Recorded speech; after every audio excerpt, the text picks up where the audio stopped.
नमस्कार, स्वागत है एक बार फिर। Welcome back. इस वीडियो में हम भगवत गीता के 11वें अध्याय का 7वां और 8वां श्लोक चैंट करना सीखेंगे। In this video we will learn how to chant the 7th and the 8th shloka of chapter 11 of the Bhagavad Gita. The shloka number 7 goes like this. 7वें श्लोक को हम इस तरह से चैंट करते हैं। इहैकस्थं जगत्कृत्स्नं पश्याद्य सचराचरं मम देहे गुणाकेश यच्चान्यद्द्रष्टुमिच्छसि। पहले देखते हैं इस श्लोक में पहला और तीसरा चरण कहाँ पे छूटते हैं। मैंने कैसे चैंट किया था? इहैकस्थं जगत्कृत्स्नं, पहला चरण यहाँ पे छूटेगा। मम देहे गुणाकेश, तीसरा चरण यहां पे छूटेगा। अभी हम देखते हैं इस श्लोक में कौन कौन से नियम लागू होते हैं, the rules that apply on this shloka. Let's have a look. मैंने कैसे चैंट किया था ये वाला? इहैकस्थं जगत्कृत्स्नं। तो थ के ऊपर अनुस्वार के बाद का अक्षर है ज, और अनुस्वार के बाद जब ज आएगा तो अनुस्वार का उच्चारण होगा न। तो ये हम अपनी किताब में नोट करके रख सकते हैं। और ये न के ऊपर चरण की समाप्ति पे अनुस्वार जो आ रहा है चरण की समाप्ति पे, इसलिए इसका उच्चारण केवल और केवल म ही होगा। दूसरे चरण में चैंटिंग के हिसाब से कोई नियम है नहीं, मगर एक चीज हम आपको बता दें, ये है द्य। जैसे विद्या होता है, विद्या, ये द्य है। तो इसका पश्चाद्य सचराचरम, ये ध नहीं है, द्य है। इसका ध्यान रखिएगा जब चैंट कर रहे हैं तब। तीसरे और चौथे चरण में चैंटिंग के हिसाब से कोई नियम है नहीं। चलिए एक बार मिलके चैंट करते हैं। मैं करूंगा, मेरे पश्चात आप चैंट करिएगा।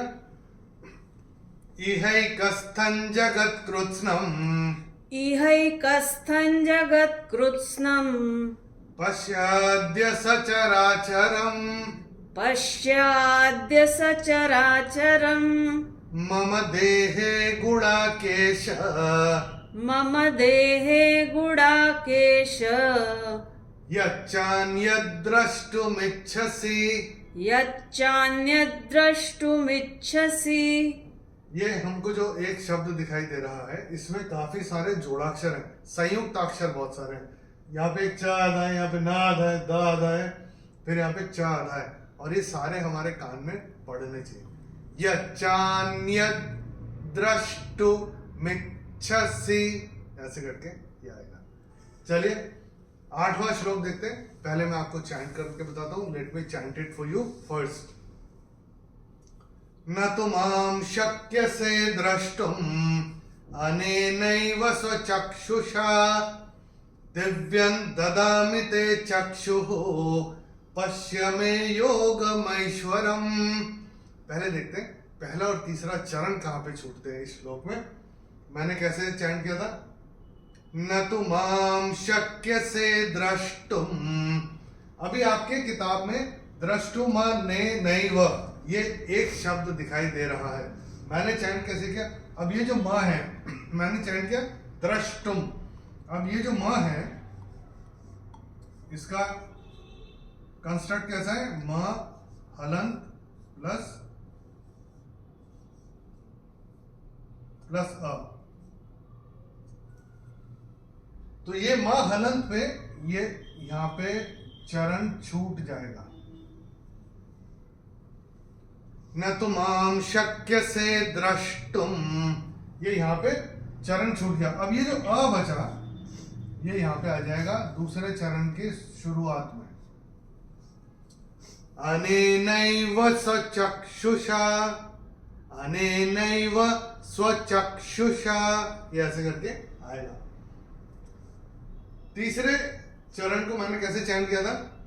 दिव्यं ददामि ते चक्षुः। तीसरा चरण यहां पे छूटेगा। अभी देखते हैं इस श्लोक में कौन कौन से नियम लागू होते हैं, the rules that apply on this shloka. Let's have a look. पहले चरण में माँ के ऊपर अनुस्वार के बाद का अक्षर है श, और अनुस्वार के बाद जब श आएगा तो अनुस्वार का उच्चारण होगा म। तो ये हम अपनी किताब में नोट करके रख सकते हैं। दूसरा चरण कहाँ पे आरंभ हो रहा है, पहला चरण कहाँ पे समाप्त हो रहा है या कहाँ छूट रहा है, ये हम आपको नियम आपको हम बता चुके हैं। हम आशा करते हैं आपने अपनी किताब में नोट करके रख लिया होगा। तीसरे चरण में य के ऊपर अनुस्वार के बाद का अक्षर है द, और अनुस्वार के बाद जब द आएगा तो अनुस्वार का उच्चारण होगा न। तो ये हम अपनी किताब में नोट करके रख सकते हैं।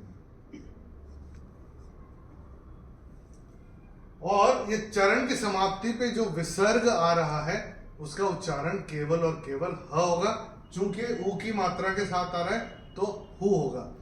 तो मैंने कैसे चयन किया था, दिव्यं ददामि ते चक्षुः, ऐसे करके आएगा। चौथे चरण में चैंटिंग के हिसाब से कोई नियम है नहीं।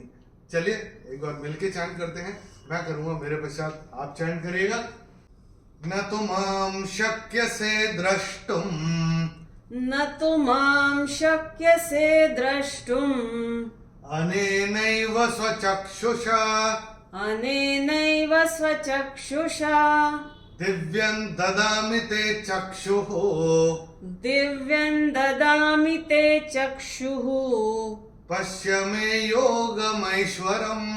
पश्य मे योगमैश्वरम्। अर्जुन जब भगवान को बोलते हैं कि मुझे आपका विश्व रूप दर्शन देखना है, मुझे आपका वो रूप देखना है जिसकी व्याख्या आप राज विद्या राजगुह्य योग में थोड़ी सी झलक दिखाई थी, और विभूति योग में जिसकी व्याख्या आपने काफी विस्तार से की थी, वो मुझे देखना है। तो भगवान क्या बोलते हैं, न तु माम शक्य से द्रष्टुम अनेनैव स्वचक्षुषा, बोलते हैं अपनी प्राकृतिक आंखों से तो अर्जुन तू मेरा वो रूप देख ही नहीं पाएगा। इसीलिए दिव्यं ददामि ते चक्षुः, मैं तेरे को दिव्य दृष्टि देता हूं, तब पश्य देख मेरे योग भरे ऐश्वर्यपूर्ण रूप को। ये भगवान बोलते हैं अर्जुन को। चलिए अभी एक बार रिवाइज करते हैं दोनों श्लोक। Let's experience the bliss of the Bhagavad Gita chanting. एक के बाद एक दोनों श्लोक करते हैं। तैयार है? चलिए शुरू करते हैं। इहैकस्थं जगत्कृत्स्नम्, इहैकस्थं जगत्कृत्स्नम् पश्याद्य सचराचरम्, पश्याद्य सचराचरम् मम देहे गुडाकेश, मम देहे गुडाकेश यच्चान्यद्द्रष्टुमिच्छसि, यच्चान्यद्द्रष्टुमिच्छसि न तु मां शक्यसे द्रष्टुम्, न तु मां शक्यसे द्रष्टुम् अनेनैव स्वचक्षुषा, अनेनैव स्वचक्षुषा दिव्यं ददामि ते चक्षुः, दिव्यं ददामि ते चक्षुः पश्य मे योगमैश्वरम्। पश्य मे योगमैश्वरम्। प्रैक्टिस करते रहिए। और जो हमने नियम आपको बताए हैं, खासकर एक शब्द जहां दिखता है और वहां पे एक चरण छूटता है, दूसरा चरण आरंभ होता है, ये वाले नियम अगर हम अपनी किताब में नोट करके रखेंगे तो अकेले में बैठ के कभी चैंट करेंगे या पढ़ने की कोशिश करेंगे तो बहुत इजी होगा। श्लोक को पढ़ना, भगवत गीता को पढ़ना बहुत इजी हो जाएगा। दोनों श्लोक का भावार्थ हमने वीडियो के डिस्क्रिप्शन में अंग्रेजी और हिंदी में दिया हुआ है। जिस भाषा में आप कंफर्टेबल हो उस भाषा में आप रेफर कर सकते हैं, अगर रेफर करना चाहें तो। अगले वीडियो में हम भगवत गीता के 11वें अध्याय का 9वां और 10वां श्लोक चैंट करना सीखेंगे। In the next video we will learn how to chant the 9th and the 10th shloka of chapter 11 of the Bhagavad Gita. Till then, नमस्कार, हरि ओम।